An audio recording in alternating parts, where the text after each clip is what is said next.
नमस्कार दोस्तों, मैं मयंक और फिर से आप सभी का स्वागत है माइंड अनलॉक्ड के नए एपिसोड में। आज हमारे साथ हमेशा की तरह हैं बीके डॉक्टर हिमांशु भाई। भाई जी आपका स्वागत है। Thank you. ओम शांति ब्रदर। भाई जी जैसे पिछले सेशन में आपने बताया कि दादी जी को कुछ हेल्थ इश्यूज भी आए, तो ऐसी सिचुएशन में दादी जी ने खुद को कैसे एम्पावर किया और दादी जी कैसे उससे बाहर आए? हाँ जी। देखो, अब ये शरीर है, इसमें कुछ ना कुछ रोग तो आएँगे ही, कोई ना कोई प्रॉब्लम्स आएँगी।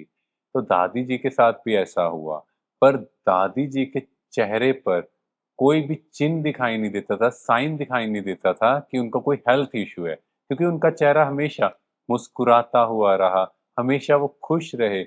मीन्स शरीर की प्रॉब्लम्स को अपने चेहरे पर फिजिकल साइन तक उन्होंने आने नहीं दिया, क्योंकि मेंटली वो बहुत स्ट्रांग थे।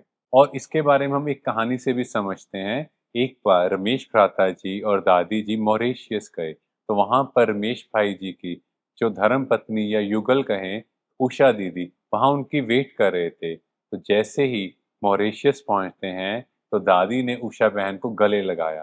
तो उषा बहन ने देखा कि दादी जी को तो बहुत तेज बुखार है, जी। और उन्होंने दादी जी को कहा कि अभी आप रेस्ट कीजिए। पर दादी जी ने उनकी बात नहीं मानी। दादी जी ने कहा, नहीं, शरीर को अपना काम करने दो, पर ये संगम का समय मीन्स ये जो टाइम है, ये इतना इम्पोर्टेंट है, ये हीरे तुल्य है। जी। इस टाइम को वेस्ट नहीं करना। तो मुझे अपनी कमाई जमा करनी है। उसके बाद भी दादी जी पौने घंटे तक मेहमानों को परमात्मा का ज्ञान सुनाते रहे, और 3 दिन तक वहां पर बहुत से प्रोग्राम किए। और दादी जी बेझिझक होकर बिना किसी डर के सबको ज्ञान सुनाते रहे, अपने शरीर का बिल्कुल भी ख्याल नहीं किया। जी। बस यही था कि मुझे सेवा करनी है। और इसके अलावा दादी जी एक बार एक मेले के प्रोग्राम पर भी गए, और दादी जी के पास 7 दिन का भोजन था, पर वहां पर सेवा बढ़ती गई और 14 दिन का प्रोग्राम हुआ। और दादी जब 14 दिन बाद वापिस आए, तो दादी जी एकदम सूख कर जैसे कांटे बन गए, मीन्स बहुत पतले हो गए।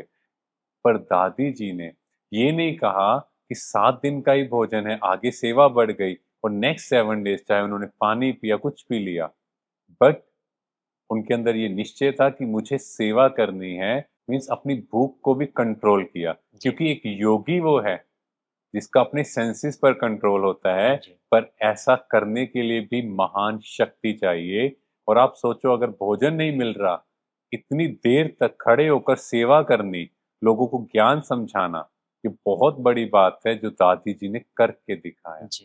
भाई जी प्रैक्टिकली तो ये सुनने में इम्पॉसिबल लगता यस, है कि इतनी डेडिकेशन से कोई इतना हार्ड वर्क कैसे कर कर सकता सकता है बिल्कुल। क्योंकि परमात्मा का अगर प्रेम मिल जाए, उसका साथ मिल जाए, तो ये सब काम सहज हो सकते है? हैं। जी। और इसके अलावा दादी जी को 2004 में माइल्ड हार्ट अटैक आया। उस समय दादी जी वाराणसी में गए थे, और उनके साथ लंदन के मॉरीन बहन भी थे। तो जब दादी जी को हार्ट अटैक आया, और नेक्स्ट डे 1000 टीचर्स बहनें वहां आई हुई थी, तो दादी जी को नेक्स्ट डे रेस्ट के लिए कहा गया। पर दादी जी ने कहा कि नहीं, मुझे सबसे मिलना है। और दादी जी ने बहुत उमंग उत्साह से सबको क्लास भी कराया। जी। तो मोरिन बहन ने कहा कि आपको दादी डर नहीं लगता, क्योंकि एक दिन पहले आप सोचो हार्ट अटैक आया हो, और नेक्स्ट डे क्लास करा रहे हो, और क्लास भी पूरा लंबा कराया, ऐसा नहीं थोड़ी सी क्लास कराई।